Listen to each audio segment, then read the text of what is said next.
This video is sponsored by the Magic Candle Company. Visit themagiccandlecompany.com. It's the one in the description. And use offer code OFFHAND for 15% off of your entire order. No joke. Why would I lie? Alright, prepare yourself for a quick test. I'm gonna say something. It might be a little bit scary, might disturb you a little bit, but it's something I have to say. Intellectual property. Okay, I'll give you a second. I'll give you a second to recuperate, to find your bearings, to calm down. Intellectual property at the Disney parks has been a subject of hot debate over the past decade or so. Even before that, I would argue, but the widespread adoption of the internet has helped ideas and discussions spread farther than they ever would have before. Depending on who you ask, IP in the parks or intellectual property, attractions, shows, even lands can be a good thing or they could be a bad thing. Now you're looking at this title, okay, I understand you may be a little bit scared. You're saying to yourself, Dallin, IP isn't always a bad thing. What are you, dumb, stupid, dumb? Dumb? Are you dumb? Are you stupid? Are you stupid dumb? No, I don't think I'm very stupid dumb. I think I'm a little stupid dumb sometimes, but not all the time. I think a good balance of IPs and original park ideas can be a good thing. I think recently Disney has started to listen to fans when they say that we want more original parks ideas, attractions, things like the Adventureland Treehouse. While yes, it is based off of the Swiss Family Robinson in some way, it's also just a generic Adventureland theme. SEA, that's original to the Disney parks, not based on any TV, not based on any movie, it's just for the parks. We're starting to see these original parks ideas start to sort of creep their way back into the attractions, lands, and restaurants. Is IP a bad thing? No. Let's talk about that. Voiceover time. For those of you who don't know or who are unaware, IP stands for intellectual property and is defined as a work or invention that is the result of creativity, such as a manuscript or design, to which one has the rights and for which one may apply for a patent, copyright, trademark, etc. So essentially copyrighted pieces of media that already exist, in this case being used for attractions or theme parks. Maelstrom at Epcot, not IP, it's an original idea created just for that attraction. Frozen Ever After, it's IP, because it's based on the movie Frozen, which came before the attraction. Guardians of the Galaxy Mission Breakout, IP, it's based off of the Guardians of the Galaxy movies. Twilight Zone Tower of Terror, also IP, based on the Twilight Zone TV series. The Haunted Mansion, not IP. That's an original Disney Parks idea. Does that sort of help? Sort of give you an idea? Now, intellectual property in the parks has been around since day one. In July of 1955, when Disneyland opened, characters were there to greet guests, attractions based off of pre-existing movies were there for you to enjoy. I mean, come on, the main draw for Frontierland was Davy Crockett, an IP character from a pre-existing Disney TV show. Adventureland was going to be called True Life Adventureland, based off of, Walt Disney's True Life Adventure series, and the Jungle Cruise was originally a more educational, less jokey journey down the different jungle rivers of the world. So the idea that it's a relatively new thing, that Disney's running out of ideas and leaning a lot on IP is not entirely accurate. Yes, they did used to make more original attractions, but they also leaned a lot on IP back in the early days. Moving ahead to 1971, when Walt Disney World opened, the Magic Kingdom's relationship with intellectual property was about the same as Disneyland's, maybe a little bit less. Adventureland here was never going to be True Life Adventureland. It was always planned from the very beginning as sort of a clone / new reimagining of Disneyland's Adventureland. There's nothing True Life here. Don't worry about the True Life. This is all pretend. But something changed. A flip was switched, or a switch was flipped, depending on which way you want to talk, when 1982 rolled around and Epcot Center opened. Here, you would be very hard-pressed to find any piece of intellectual property. All of the opening day mainstay attractions were original concepts. Your Spaceship Earths, your Listen to the Lands, your Journey into Imaginations, even though that wasn't necessarily opening day. All of Epcot's flagships were brand new, unique, original Disney Parks ideas, and that's part of the reason why, as Epcot undergoes this metamorphosis that's going through today, and more IP is added in, some purists are against this, and I don't blame them necessarily. With how much I love Living with the Land, if they replaced it with like, oh, I don't know, what's a movie about farming in the land? I don't know, Moana, a Moana boat ride, then I would have some problems, okay? Over the years, more and more intellectual property has been added into Epcot, one, to make it more family friendly, to make the young kids more excited to go to Epcot, almost as excited as I am to go to Epcot. And two, to make it recognizably Disney. Now, my first ever Disney trip ever in my entire life was when I was 2 years old in the year 2000. That's right, you feel old yet? I remember seeing the Buzz Lightyear animatronic in the queue for Astro Blasters and thinking that that was the real Buzz Lightyear. That was him standing in front of me. Finally, after all this time, I was a huge Toy Story fan. I remember seeing all the characters on the double-decker World Showcase bus. I thought it was a parade at the Magic Kingdom, but looking back through photos and knowing what was at the Magic Kingdom and Epcot at the time, it was definitely this. I was absolutely terrified of the puppets for the Tapestry of Nations parade, and I thought Epcot Center was a place where the grown-ups would go to have their business conferences. I was 2 years old at the time. I didn't really have any major concept of business conferences, but as a 2-year-old, my thoughts on Epcot were it's where the grown-ups went to do boring stuff. So I can speak from personal experience, Epcot, when it opened in its sort of original form, wasn't all that friendly to the younger children. Nowadays, though, I couldn't care less. Send me around again! I need to ride Living with the Land 1,000 times before I leave. Then when MGM Studios opened, that was pretty much nothing but IP, and then Animal Kingdom opened and they tried to strike a nice balance between the two, and I think for the most part that paid off. But as we enter the modern era of Disney, they seem to be a bit afraid to branch out, a bit scared to take risks, and I understand why that is. Would you rather take a gamble on opening a brand new original attraction that nobody has ever heard of before based on something that is completely new, or maybe replace that old Viking attraction with a 5-minute standby wait time that never goes up with a reskin based off of the most popular Disney animated movie of all time? I'm not saying I agree, I'm just saying I get it. And here's the what's that? Here's the undisclosed amount of money dollar question. Is it worth it? Is it worth the risk? You know, the Pirates of the Caribbean got its own $4 billion+ movie franchise. Okay, the Haunted Mansion got a movie.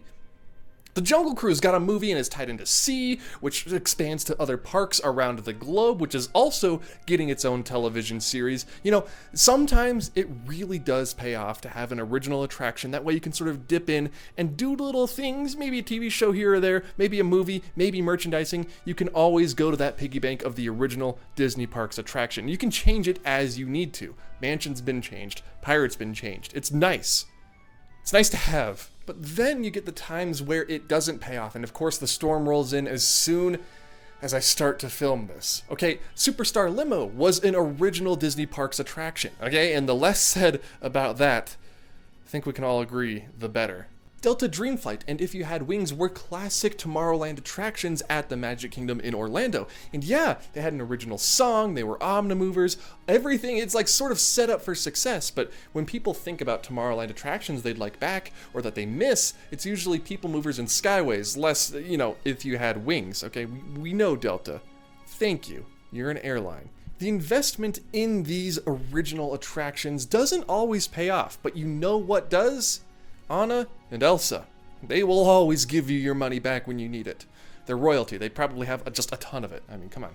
Throughout the 2010s, and I would argue into, say probably 2021 is when it started to die down a little bit, the popular sentiment seemed to be IP in the parks was lazy. But then with the opening of new attractions like Tron, Guardians of the Galaxy, Cosmic Rewind, the retheming of other attractions like the Tower of Terror at California Adventure into Mission Breakout, and entirely new lands based solely on IP, say Galaxy's Edge for example, started to prove some people wrong. And yeah, Galaxy's Edge wasn't all we were promised when it was announced, and you could argue whether or not it was a successful, well-made land, a good investment for Disney, but you know what a lot of people seemingly unanimously agree upon?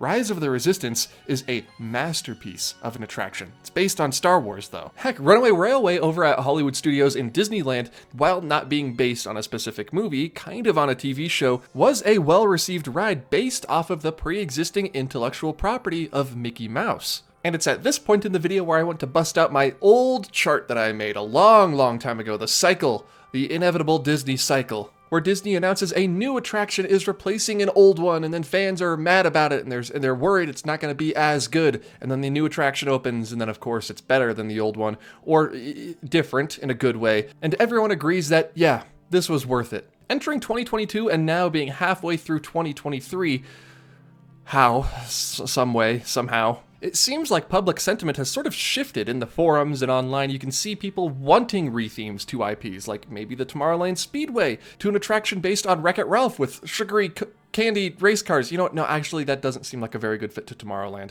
But I've seen that brought up on multiple occasions. Maybe I could interest you in an Emperor's New Groove log flume ride, or maybe a Wall-E dark ride at Epcot. I've seen a lot of these posted many different times on a ton of different websites. And you know what new attraction is coming that is not necessarily tied to an IP that I hardly see anybody talking about?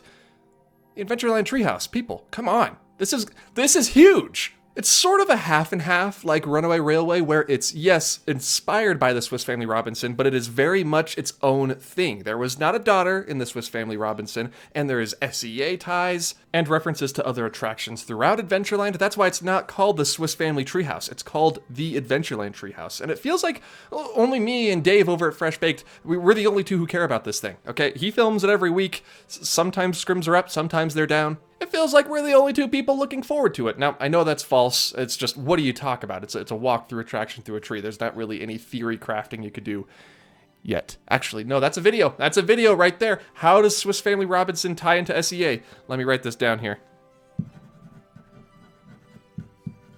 Okay, what were we talking about? I guess what I'm trying to say as I ramble on and on is that the point of this video isn't that IP is necessarily a good or a bad thing. It's that original attractions aren't as dead as we thought they were, and that IP attractions may actually sometimes be better than original ideas. There are pros and cons to both. Now, let me ask you this before I sort of start wrapping it up here. Do you prefer original attractions or IP-based? Because I know a lot of people out there, their favorite attraction, like me, is the Haunted Mansion or Pirates or, I don't know, maybe even Mission Space. You'd have to be crazy, but it could be. That's original. But there are also just as many fans of attractions like Muppet Vision, that's IP, Rise of the Resistance, Cosmic Rewind. These are all IP, but are they bad? No. Just because they're IP doesn't make them bad. So I think in the future, we're definitely going to see more pre-existing properties in the parks than we will be seeing of original ideas. But I don't think that means that Disney is completely shutting out original attraction ideas. I think they're going to be very rare. And when they do happen, they have to be very, very well thought out. Would you look at that? I've forgotten to change shirts. The illusion of continuity is broken, and for that, I sincerely apologize. Now, I'm not an expert at predicting things, but I feel like once the Epcot refresh sort of wraps up, they're going to move on to Animal Kingdom, and then they're going to do the whole Dino-Land, Moana / Zootopia refresh thing that they're planning on doing that they announced at D23 that seems really far into production. And then over at Disneyland, we are in dire need of a new Tomorrowland, so instead we're getting a new Downtown Disney. Okay, sure. Keep an eye out for Destination D23 in September. That's going to be where most of the announcements are going to be made until, D23 2024, which is next year already. I'm so excited I gotta go.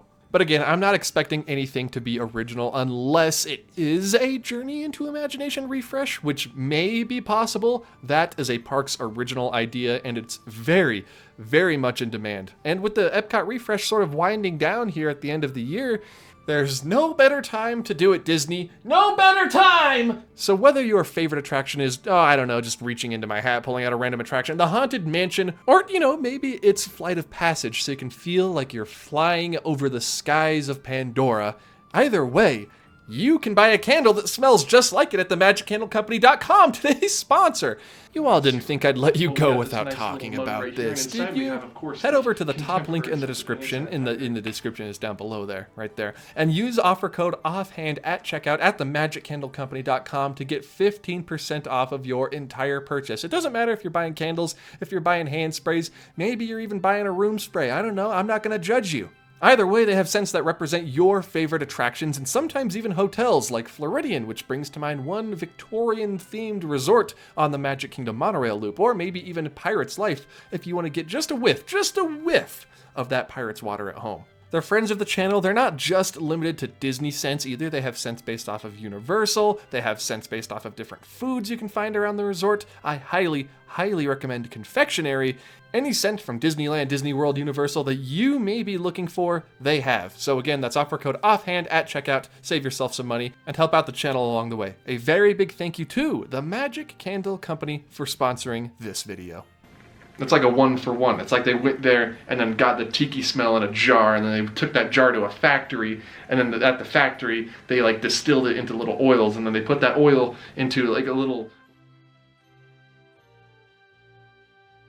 I don't know, based on their track record lately, I know I'm one of the only few people who really enjoyed Tron, but I think IP, if done right, is a good fit, and you can't blame Disney for going with the safer option. And with that being said, here we are at the end card. See, joke's on you, I tricked you, we're already at the end card. You see those Patreon patrons scrolling by on the left-hand side of the screen? Those are what I just said. They're the Patreon supporters. Thank you to all of you. All of you who can see your names right now. You help keep this channel alive. You help keep it going. So a very big thank you. And if you're interested in joining their ranks, there's a link in the description down below, patreon.com/offhanddisney. And for even just $1 a month, you can get access to basically all of the perks and get early access to videos. They all got access to a rough cut of this video a little bit early. And if you want to join in on that fun exclusive club, like I said, links down there. It's $1. Why not? You can also follow me on all of my other social medias at various social media websites. It's going to be Twitter, Instagram, and TikTok. I am at Offhand Disney on all of those platforms. That way I'm really easy to find. There's not a whole lot of guesswork involved there. It's just Offhand Disney. Very simple, very easy to remember. It's the YouTube channel name. It's right down there. If you're new around here and you liked this video, please be sure to hit the subscribe button. I've seen those numbers go up, and it's very encouraging. Thank you all new subscribers around here. Thank you. And if you want more videos like this, even if you're not a new subscriber, hit the like button. YouTube will like make a little note in its AI-driven algorithm up there, and I think it's on Jupiter? I'm pretty sure it's located on the planet Jupiter, that people liked this video, and for me to make more of them, and to like push this towards more people, to know that you guys like me talking about the controversial aspect of IPs in the parks. I think that about wraps it up. Everybody, thank you all so much for watching me ramble for the better part of about 17 minutes on whether or not Moana at Animal Kingdom is a good idea. I hope you enjoyed this video. I look forward to seeing you all in the next video, potentially living with the land themed? I don't know. Something to find out, something to wait and see. Thank you, and goodbye.